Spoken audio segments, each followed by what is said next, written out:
Hey you guys, my name is Jacqueline and I am the designer behind this session, and I just kind of wanted to go through this process with you guys because I also am working on my vision for a little bit different purposes, but I wanted to kind of share a little bit of my background. When I think about the first one, my earliest math memories, I think about third grade. I remember I had just joined a new school. We had moved from Florida back to Michigan, where I'm from, and I was much more ahead in math than my peers. And that was when I first felt like, wow, I know how to do this, and I'm going to help other people do it. I should have seen then that I would be a math teacher.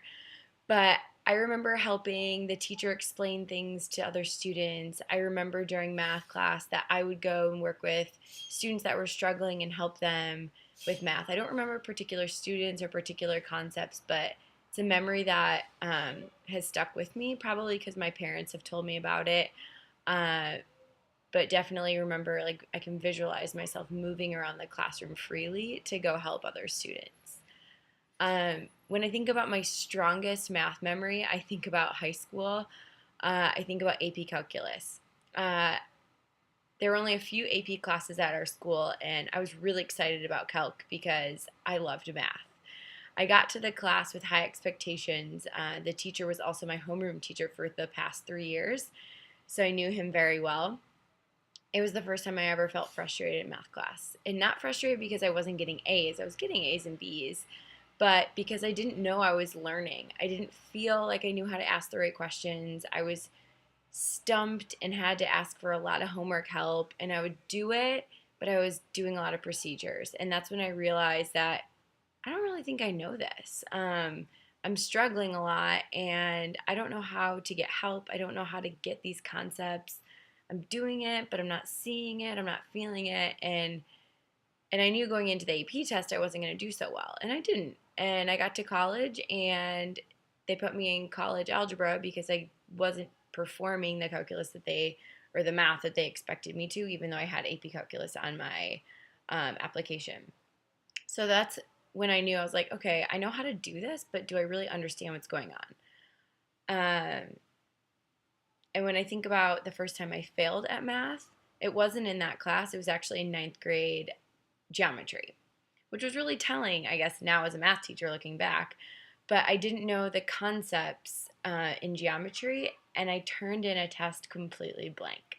So if you've ever had a student do that, know that they can do that and still learn. Use my story as an example. Completely blank, had no questions answered. The teacher looked at me like, "Are you crazy? Like, you're not turning this in." I was like, "I literally don't remember anything." Maybe it's because I was in love with my math teacher at the time. He was really cute. Maybe it's because I was really focused on other priorities and didn't put the time and energy into that subject, but it was bad. And then as a teacher, when I was teaching geometry, that's when I had a lot of aha moments with the Pythagorean theorem. Like, no one had ever shown it to me with actual squares before. And the quadratic formula made sense too when we looked at it on a graph, and understanding circles and equations of circles. I had so many, like, oh, now I get it moments because I didn't get it in high school, but I got it because I was teaching other people how to understand it. And that leads me to my last point.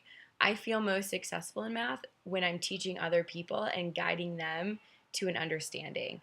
I love the feeling of helping someone get it because, one, they didn't have the confidence before, and I was able to, like, break that open for them. And then two, like, I love challenging myself to figure out, how is this person going to understand this? Like, what do they need? What's their experience or background that's going to help them understand this math? What's meaningful to them?